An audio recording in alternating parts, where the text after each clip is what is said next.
So we've been talking about the conquest. We talked about Jericho, Gilgal, Ai. And we're going to move through these pretty quick, Doug. We talked about Jericho. This is a rendering of what it would have looked like archaeologically.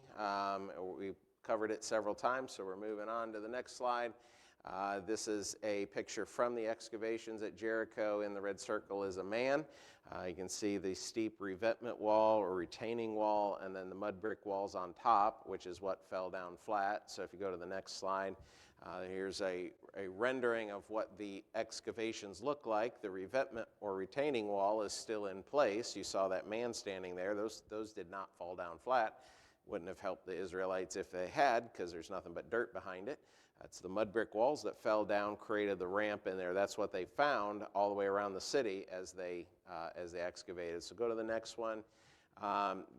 Pots of burnt grain found throughout the city of Jericho. We know that the conquest started in the springtime, which is during the wheat harvest or shortly after the wheat harvest. So you would expect to find that. And since they took the gold and the silver and put those things in the treasury of the Lord and then burned everything else, you would expect to see burnt food, full jars of wheat from the harvest being burnt, and that's what you find. Next slide. So kind of going back, they go from Jericho, they go to Ai or Ai, and if you go to the next slide, Ai was a very small little town, but it was fortified. It was referred to as a fortress in the scriptures. If you go to the next one, here's a look from Khirbet el-Maqater is on the left-hand side of your screen, which is what I believe is biblical Ai. Et Tel is the other location that has been associated with Ai, but it really doesn't meet all the scriptural qualifications, in my opinion. So I'm a Khirbet el-Maqater Ai guy. And then you see the valley where the ambush took place, and where we're looking from is the place that Joshua would have camped with the army in full view, and then the ambush troops would have been down in that valley. So they would have drawn them out, then took the city, burned it, and then when the soldiers from Ai turned around, they saw their city burning, and they realized they were in trouble, that they were surrounded, and they were smitten. Ai and Bethel actually teamed up, so they captured Ai and Bethel basically at the same time. Next slide, please. That's the socket stone found in the north part of Khirbet el-Maqater, which is biblically the gate. We expect the gate to be on the north side, and that we find a socket stone for the gate on the north side at Khirbet el-Maqater. So that is there. Next slide there. So they did a southern campaign. Swung down. There's not a lot of excavations that have happened in any of those cities, so we didn't really talk about them because that's what we're focused on. Next slide, please. This is Hatzor, a archaeological rendering of Hatzor. You would pronounce it Hazor in English, H-A-Z-O-R, but it's pronounced Hatzor in Hebrew. And this was the largest of the cities, geographically speaking. Jericho was one of the toughest, but it was very small. Jericho would have fit in our lower field down there. It's just not very big. This was massive. This was over 20 acres. They estimated maybe around 20 to 25,000 people lived in Hatzor during the time of Joshua. And the king of Hatzor, Jabin, the king of Hatzor, was the one who got all the other major city-states in the area together, and they came out to do battle, and they all ganged up to fight against Israel, and God delivered them all into their hands. So instead of having to lay siege and take these cities one at a time, God worked it out so that they could take them all at one time. And Hatzor was the third of three cities that were burned during the conquest. Jericho was burned, Ai was burned, and Hazor was burned.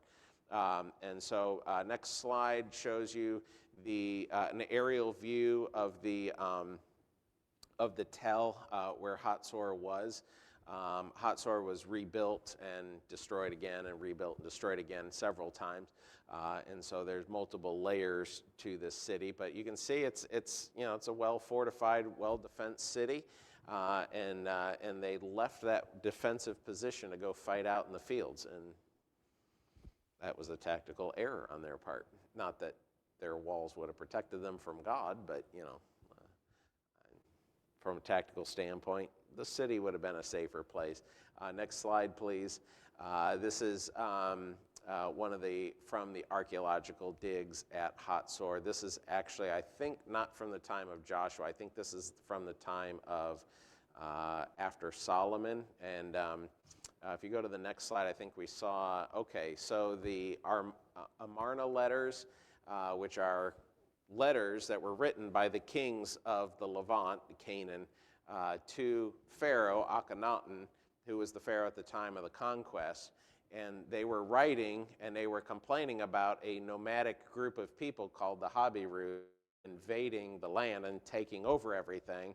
And this tablet specifically is from Jabin, king of Hatzor.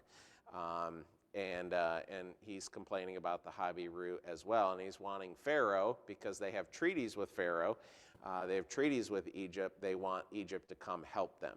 And Pharaoh wants nothing to do with these people. So he doesn't come, and they all get conquered. So that is the actual tablet found in Amarna, Egypt, in the ruins of Akhenaten's palace. So next slide, please. This is the gate complex at Hatzor, which is from the time of Solomon. This is a Solomonic gate. It's a six-chambered gate. All the cities that are mentioned in Second Kings, First Kings, I forget which, and I don't even have my notes with me because I'm going to show some videos. But there's Milo, Lachish, Hatzor, Jerusalem, and one other city that's mentioned is Solomon fortifying. And what all five of those cities have in common is they all have the exact same gate in them. They call it a Solomonic gate because it is associated with Solomon, and all five of these cities have a gate complex that is dimensionally almost identical. So they're not entirely identical, but of their time, they didn't mass produce anything back in Bible times, so it's as close as it can get. Next slide, and I think this is where we talked about Mount Ebal and Mount Gerizim, and these two mountains are right next to each other. I can't read that from there, so Ebal is on this side, and Gerizim is on this side for you. And Mount Gerizim is the Mount of Blessing, Mount Ebal is the Mount of Cursing, and in the middle is ancient Shechem. That's where the ark was and the tabernacle was, and half the tribes were up on Mount Gerizim, half the tribes were up on Mount Ebal, and they were reciting the blessings and the cursings according to Deuteronomy 27 and Judges 8, I believe it is. So if you go to the next slide, this is the altar that was found on top of Mount Ebal. This is believed to be the altar that Joshua built on Mount Ebal. They don't know for sure, but it is associated with Joshua because there are no other altars up there, and there's no record of any Jewish altars being built up on Mount Ebal. And they know this is a Jewish altar because the bones they found there are all from clean animals. They're part of the Jewish system of worship. The altar is east-facing, as God always instructed them to do, and there's not stairs up to the altar, there's a ramp. These are all things that are consistent with what the instructions God gave. So there's no evidence at all, and nobody believes that this is a pagan altar. They believe that this is a Jewish altar during the time of the conquest or sometime thereafter. It's not as easy to date things like that that are just kind of standalones, but they're almost certain that this was the altar of Joshua. It fits all the biblical criterion, and it just makes sense. So you can imagine the children of Israel gathered around that altar, Joshua instructing the priests and the Levites, and they're offering sacrifices to God on the Mount of Curse, Mount Ebal, because you don't need to offer sacrifice from the Mount of Blessing. You only have to do that from the Mount of Cursing. God is already happy with you if you're on the Mount of Blessing, so you need the atonement from the Mount of Cursing. We are under the curse of sin. We need the sacrifice of Jesus Christ so that we can be on the Mount of Blessing, and that's the picture that was shown there. Jesus came to our mountain and bore our curse so that we could go free. So that's the picture there in the book of Joshua. So next slide, please. That is the standing stone that it was found at one of the archaeological sites They believe that is one of the standing stones that Joshua erected. And I won't go through the history of that again tonight. Next slide, please. Let's talk about Shiloh. I'm going to show you a few pictures, and we're going to hopefully see some cool videos.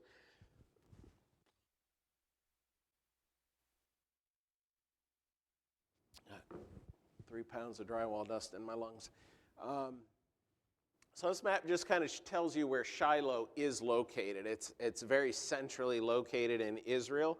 And for the 12 tribes and the allotments that are described in the book of the book of Joshua, the 12 tribal allotments, this would put the tabernacle centrally located. And for around 300 years, the tabernacle sat in Shiloh. It is believed that during the time of Eli, when Samuel was a little boy, and you read about Eli's 2 sons being killed in the battle with the Philistines, the ark being captured, that the Philistine incursion ultimately led to the destruction of Shiloh. The tabernacle was disassembled and moved, and pieces of it were kind of scattered. During David's time, the tabernacle was at Nob, but there's historical evidence that the tabernacle was not all at Nob, not all the furniture was there, that it was spread out to some degree. The ark wasn't there. The Ark of the Covenant, when it was returned by the Philistines, stayed. You remember what the guy's name was? Something like that. Kirjath Arba or something like that. That the ark was there. And then David actually brought it into the city of Jerusalem. And on the eastern side of the city of Jerusalem, there's a place that they've excavated and found they think might be the location where David set the tabernacle up in Jerusalem. Until then, Solomon builds the temple, and then they take everything up to the temple when the temple's done being constructed. And so understand that the tabernacle's in Shiloh, but from the time that the Philistines capture it until David brings the ark back into Jerusalem, the tabernacle and the ark are actually not together. The tabernacle goes from Shiloh to Nob, presumably from historical records. Presumably they moved it from Shiloh to Nob because Shiloh was destroyed. There's evidence of a destruction layer there in Shiloh. And so it was set up in Nob, and you read in David fleeing from Saul that he went to Nob, where the tabernacle was, and ate the showbread because his men were so hungry. The tabernacle's there. The ark is still in Kirjath Arba, or if that is, I can't remember for sure. Go read the Bible yourself. Then David, and you have the story of David. They bring in the Ark of the Covenant into the city of Jerusalem, and there's a big parade, and there's 35,000 people and musicians and all that, and they put it on a cart, and the oxen stumble, and the ark shifts, and Uzzah puts out his hand to stabilize it and keep the ark from falling, and God kills him for touching it. That story that's what's happening, is they're bringing the ark into Jerusalem, and David has moved the tabernacle from Nob to Jerusalem, and he's made Jerusalem not just the political capital of Israel, but now the religious capital of Israel. And so they don't unite church and state, but they do bring both the religious capital and the political capital together. So Jerusalem in David's day goes from being a Jebusite city until David captures it early on in his reign, to by the end of David's life, it is the religious and political capital of the nation. And then with the construction of the temple, David built a palace, Solomon built a bigger one, and built a temple as well. And that really solidified Jerusalem as being that holy place. And the temple ends up, you know this, the temple ends up on Mount Moriah, on the place that Abraham offers Isaac, and the place where David builds an altar to stop the plague. He offers a sacrifice to God. The angel is sword drawn, ready to destroy the city of Jerusalem, and David goes up there, offers a sacrifice, and the plague is stayed. And David buys that land, and then Solomon builds the temple there. And so you have Abraham's altar with Isaac, and you have David's altar, and then you have the temple on top of that. That temple's destroyed. You have a second temple built on that, expanded by Herod. Herod's temple is still the second temple. It's just, it probably looked nothing like what Zerubbabel built, but it was massive, massive expansion on that. And then that temple's destroyed in 70 A.D., and now the Dome of the Rock sits there, has sat there for 1,300 years. It has actually not always been Muslim since it was built. The Crusaders actually conquered Jerusalem and turned it into a church for a while. If they had known what they were doing, they should have torn it down, but they didn't. And the only reason why the Muslims built the Dome of the Rock there is because when the Christians kind of had it under Constantine and the Roman Empire and all of that, the Holy Roman Empire, and they had it for like 300 and some years, they left it empty because, well, Jesus said not one stone be left upon another, so they thought it was sacrilegious to build something else there, so they didn't do that. And so when the Muslims took over, they said, what should we build to stick a finger in the eye of Christians and Jews? And so go up there to the Temple Mount and build some ugly monstrosity. And they couldn't even build an original building. They built a hexagonal building because that's how Byzantine churches were built, and they copied the dome from the Church of the Holy Sepulchre for the Dome of the Rock. They couldn't even be original with it. That's how invested they are in that site. And then later on, they made up the myth about Muhammad riding to heaven on his magical donkey in order to get the revelation from on high. Then he rode back to Jerusalem, landed, back there on his magical donkey, and then walked back to Mecca. That's the myth. That's why it's the third holiest site in Islam. But if you go to the Temple Mount, you'll see a rusted out backhoe off to the side and rolls of old carpet that they pulled out of the Al-Aqsa Mosque and all kinds of other junk and debris that if the Jews had their temple up there, it would be pristine. So they really don't care about it. They just don't want the Jews to have it. That's all they care about. So let's go on. I just have a couple pictures here, and then we'll show some video. So while I was at Shiloh, I took this picture. These are animal bones that were found in archaeological parlance. They call it the favisa, which just means a sacred garbage dump. It's where you dump the sacred things, and so the term is favisa. And so they found animal bones in there.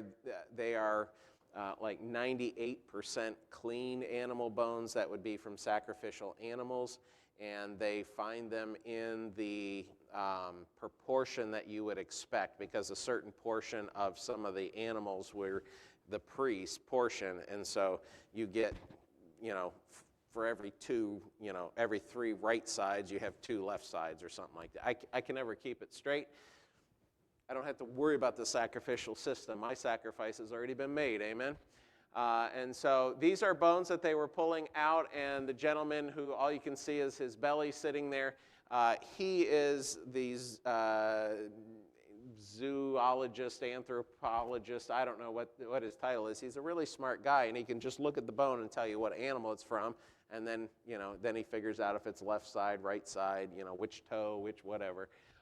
And he does all that. We were not allowed to touch anything on that table, but we were allowed to take a picture of some of the bones. And those bones almost surely were from animals that were offered in sacrifice to God at Shiloh during the time of Eli and Samuel before they moved it. So that's, to me, I thought that was incredible to be there. Next slide, please. So I told you, one thing I told you, this is looking from Shiloh, looking kind of southeast. If you compare the topography to Shiloh to Jerusalem, it's amazing.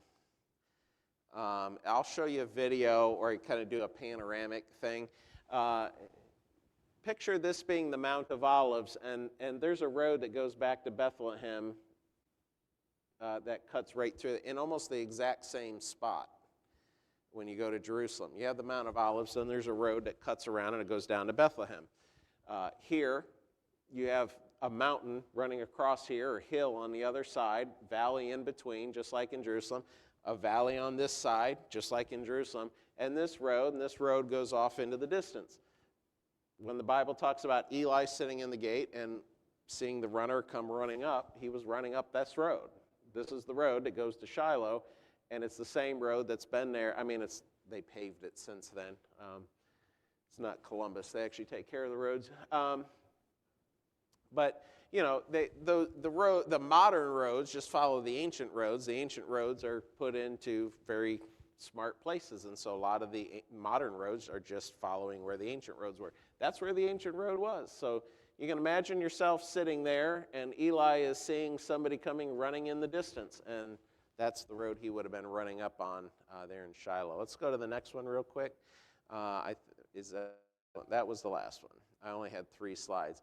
Play the video Shiloh Eastern Hill, and we do want volume on this. This one's very short.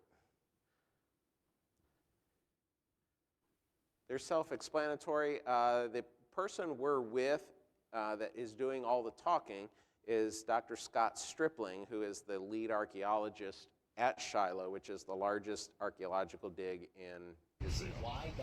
So here's looking east. Picture that, the Mount of Olives. Yeah.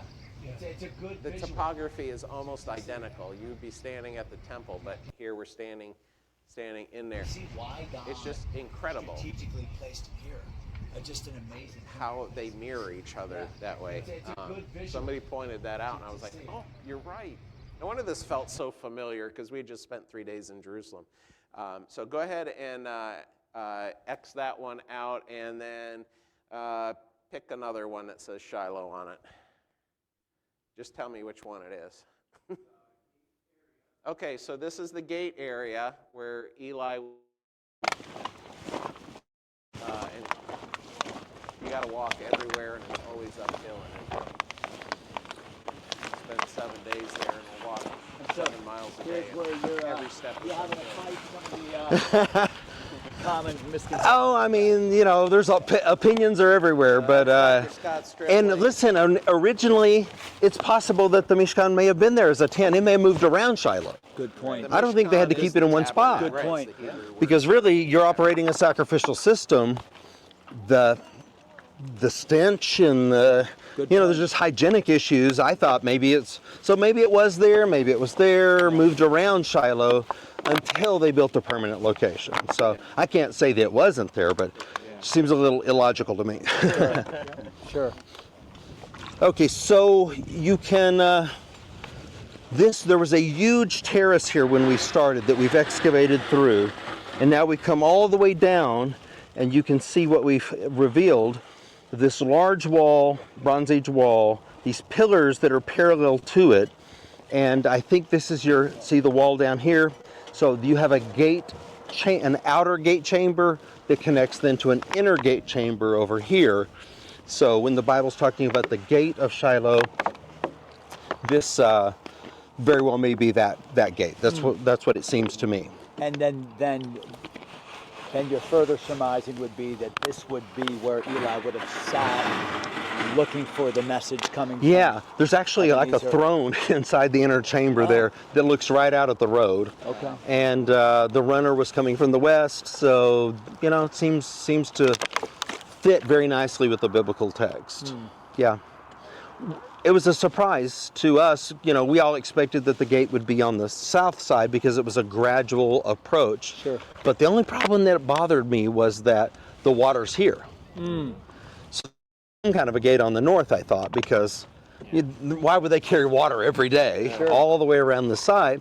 But I didn't expect it to be this massive. We just put that beam in yesterday in the niche, and it fit perfectly. Those pillars survived to the original height. Wow. Yeah. So we were shocked. Now this is the glacis, the earthen embankment that encircles us. When you go to an ancient site like this, they all have a glacis.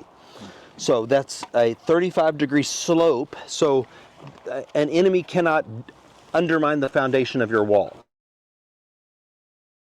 2 or 3 meters high that they would have to dig through, and it's 35-degree slope. So if they're trying to invade, they're fighting against gravity. This wall, which is 5 meters wide, had a mud brick superstructure on top of it that's maybe another 10 meters high. So it was imposing. When Joshua arrived here, this is what they were seeing. But these societies were about to collapse. There was a major demographic reduction from the Middle Bronze Age to the Late Bronze Age. And so while they had big cities, they had 75% fewer people in here than they'd had 100 years before. So Pestilence?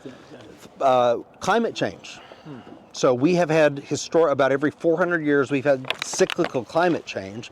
That's what creates the Middle Bronze Age, the Late Bronze. You have these changes. It's almost always climate change, and so the climate changes. It has always changed. It's hotter and drier. It's cooler and wetter. Right. And when it's cooler and wetter, that's the Early Bronze Age, and that's the Middle Bronze Age. And then whereas the Late Bronze Age, on the other hand, it's population decline. So these cities are actually ready to be taken, but they have to have faith to do it. Yeah. So this is a nice view. When we finish this, we're going to remove this terrace where you're standing, so that tourists will be able to, from the path there, look up and see the fortification wall, see the gate. Helpful. So helpful. Even from times I've been here in the past, so helpful. Right. Well, Shiloh's a cool site because it's Shiloh. Yes. Yes. But there's really not much to see. Right. Well, when we finish, there's going to be a lot to see. I love it. Yeah. So people will be able to actually go through. Did you start this last year? Was that the first year? No, we started in 2017. Oh. Yeah. There's a picture of me in 2016 when we knew we were coming here. This was all underground, of course, way underground. Big, so you can cut that out. Grab the next one. Pick one. Oh, the miscellaneous. Yeah. So he explains a few things that are just I couldn't raise it one way or another. From this building? Yes. So we're going from the tabernacle. Top, we have some early Roman because they cut through it in I'm that talking time about though period. from that era of the where you find that pottery. I'm not sure I'm following your question. The pottery from the time of The tabernacle. Where are we finding it? Yes. Everywhere. We excavate 2,000 pieces a day. But are there trash deposits, bigger Yeah. heaps that you're finding? Yeah.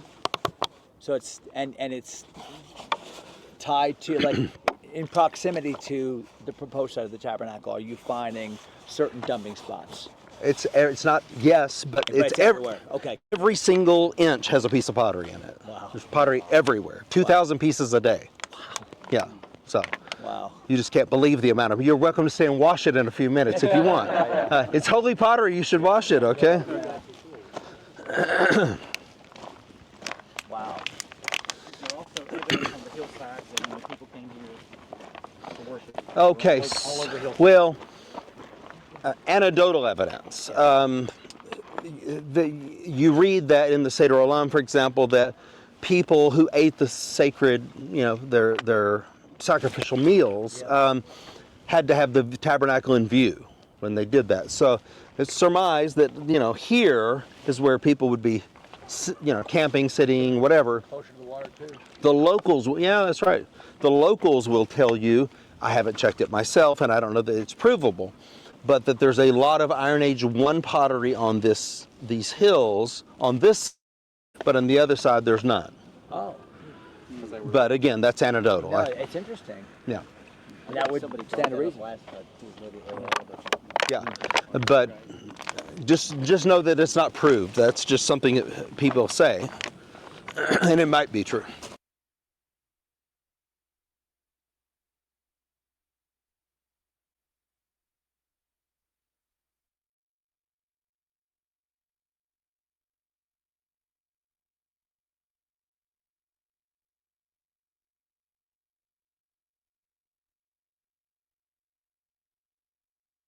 One guy I met.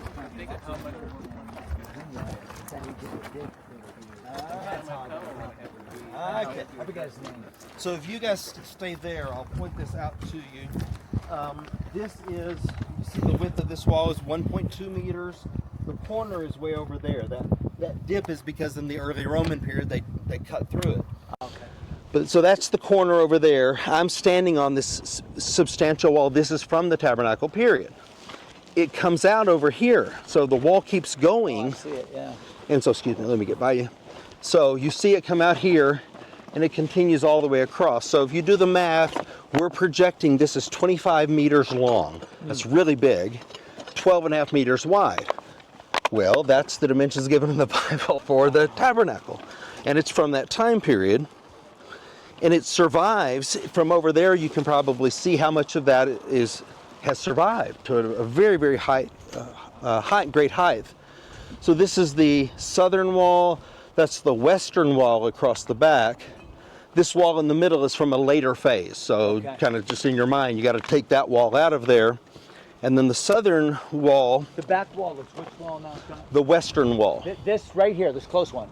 Yes. Okay, I gotcha. Yep. And the southern wall, unfortunately, we know where it is because we found the corner down where all those sandbags are. Yep. But for now, we can't do anything more here because of safety reasons. So what we're doing this season is we've come across the path, and this was all this huge mound of cast up. This is a big mess. So these poor guys are having to excavate through all this junk. So that's archaeology, though, so that we can get down, and the wall should run right through here, the wall that we want. So if it does, then happy days are here again. Yeah. And so it'll take us, like I said, a few more seasons to finish this building. But the dividing wall, this wall right here, between this wall and the western wall, so that in this hypothesis, this would be the Holy of Holies. Okay, that's where we went. We stood right there. Yeah. Yeah. And it's half the size of the rest of the building. So it's a 2-to-1 ratio. There you So, Holy to Holy of Holies, if you will. Now, if it's not, then that means that you have two buildings of the same dimensions at the same time in Shiloh. Right. Which seems a little unlikely, right? And inside the gate, protected. I mean, this it certainly makes. Yeah, and storage rooms. Right over here on the interface of the wall are a series of storage rooms right next to this building. Well, I mean, what do you expect? People are coming to the Mishkan, they're going to be bringing their tithe, which is going to be agricultural commodity, right? So storage rooms right next to it. And then with the altar being out here for the sacrifices, you'd expect to have bone deposits out here. Which is what we have. Oh. That's what we have. Yeah. Now, we have found horns of a demolished altar, but it's just the horns. So apparently it was maybe the Philistines or something, completely destroyed it. So let's walk across here, and I'll show you. Oh my goodness. I just gotta let this sink in. I think that's about it on that one. It was very cool to be standing there and seeing all that. That's the tabernacle that Eli had. That's the tabernacle Samuel was brought to. It's where Samuel lived and grew up. This one is, so at Shiloh they have the red heifers, and you've probably heard about that. She's going to explain in this from a Jewish perspective. She's not an evangelical, Bible-believing Christian or anything like that. She's a Jewish woman. She's explaining the red heifer and the red heifers and how they got there. I don't think the red heifers themselves are part of the video, but I do have some pictures. If that Israel folder is still open on where you're finding those videos, Doug, there should be a picture of the red heifers in there that you could plop up on the screen. So go ahead and play that. This is the longest one, but it's, in fact, you might want to skip ahead about 30 seconds because we're just walking up the path so right about there. You're among friends. That's funny. I'll just put it on quiet. So where does this go actually? It's a YouTube channel. YouTube channel. Yeah. Okay, great. Okay. So shalom, my name is Moria. I actually grew up here in Shiloh since I was 1 year old, but that's a different story. But today something very exciting is going on here. For the first time after 2,000 years, we have here in Shiloh real kosher red heifers. Now it's so big that the spokesman of Hamas in Gaza in the 100 days to the war said, hear them, said that the main reason they started the war is because 5 red heifers were brought to Israel. So it sounds ridiculous. I mean, they don't really need excuses to kill us, unfortunately, but it shows the importance of this issue. So why is it so important? Because the red heifers are actually the key to the temple, the key to the redemption, you might say. Because it says in the Torah, we have here the verse in Hebrew, when a person wants to enter the temple, and if he got in contact with death in a funeral or in a hospital, which all of us did, the temple is called Beit Chayenu in Hebrew, which means the house of life. It's full of the light of God, the life of God.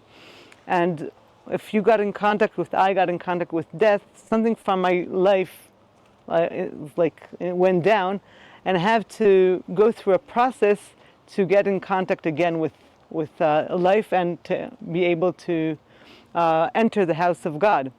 So this process is described in the book of Numbers, and it says that we should take a red heifer and do the ceremony on Mount Olives, and take a cedar tree. This is a cedar tree. This, yeah, right over here, yeah. And a hyssop bush, and tie them together with a wool colored with a special color produced from a worm. All these are thrown into the fire, and then the Kohen, the priest, takes the ashes and adds them to life water. Life water is water that came from a spring.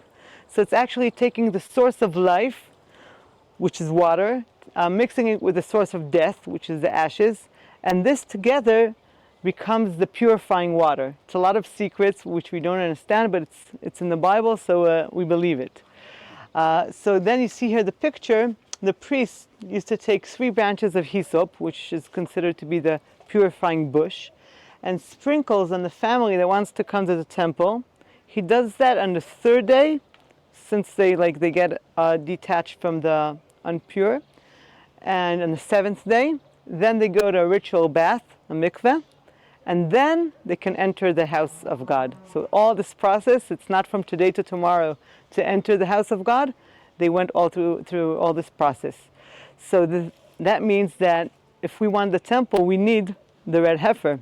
Why is it so hard to find a red heifer that it's the first time we have it? Because red heifers have 5 conditions to be qualified. So first of all, they need to be red. Now when I say red, you may think of the color of ketchup, but that's not the color, because no cows in nature color of ketchup. The Torah, the Bible, doesn't have a lot of words for colors. So when it says red in Hebrew, it's like the color of earth. So it's like reddish brown, like ginger. That's the color that we're looking for. But it can't have even 2 hairs in a different color. That's what makes it hard.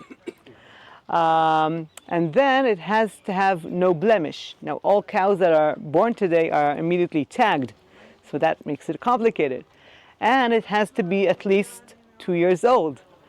All like any of you was born blonde and your hair changed with the time. Yeah, it happens. So same thing with the cows. Many times they're born in the same color, but their hair changes with the years. So that makes it also complicated. And then it couldn't be worked with. Now, not only worked with, but if I leaned on it, it's disqualified because I used it for my own use. It has to be only for the use of God. So all these things make it complicated. So how did we manage to find red heifers with all these complications? So 3 years ago, a group from Israel decided the time has come to seriously look for red heifers. And they studied the subject, and they found that there's a special kind of cow called Red Angus, which is common especially in Texas. So then they found that the farmers in Texas have a magazine that they all read, the farmers who raise the Red Angus. It's like a premium kind of cow. And they decided to put an ad on this magazine. So here's the ad. And they said here, we're on a hunt after the red heifer. And we're willing to pay $15,000 if you have a calf that's totally complete, totally with no other hairs in different colors, no tags, no blemish. If you have something, call us. So the regular price for a calf is between $300 to $1,000. So they got a lot of phone calls from people, from farmers who claim to have the red heifers. So they saw there's a potential, and they decided a group like professionals and guys to go to Texas and look for a red heifer. They went from farm to farm, but unfortunately, every farm they got to, they found that the heifers had like hairs in different colors. They were pretty disappointed, but then somebody told them that there's one farmer that has the most beautiful looking cows. His cows win Miss America every year, and they should call him. So they called this farmer and they said, hello, we're talking from Jerusalem. It probably sounds weird, but look, we're looking for red heifers. Maybe you could help us.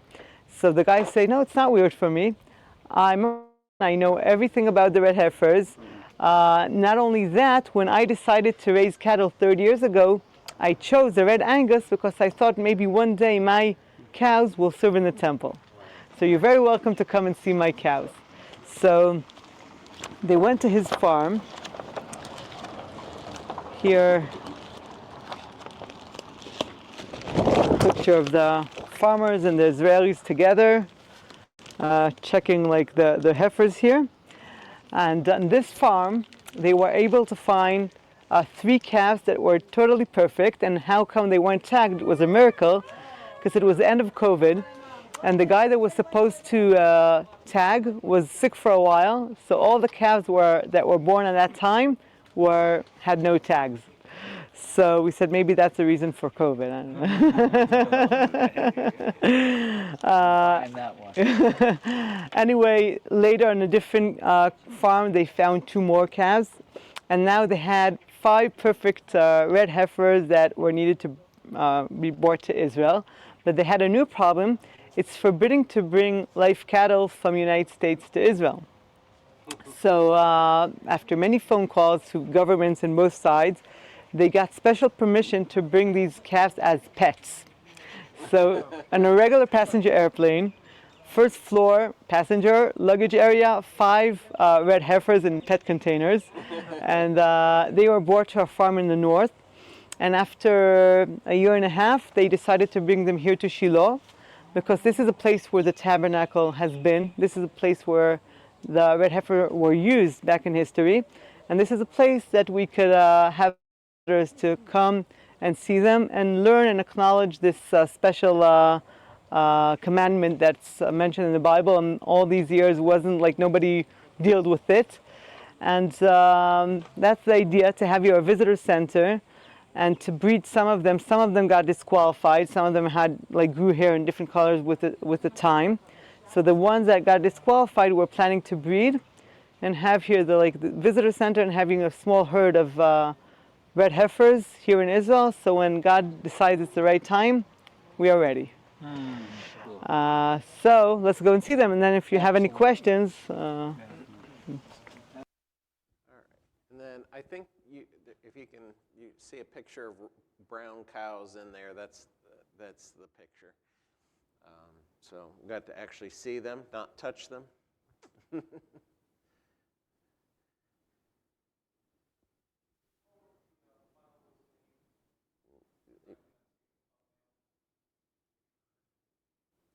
right. Well, I know it's in there because I just saw it like before I brought my laptop in.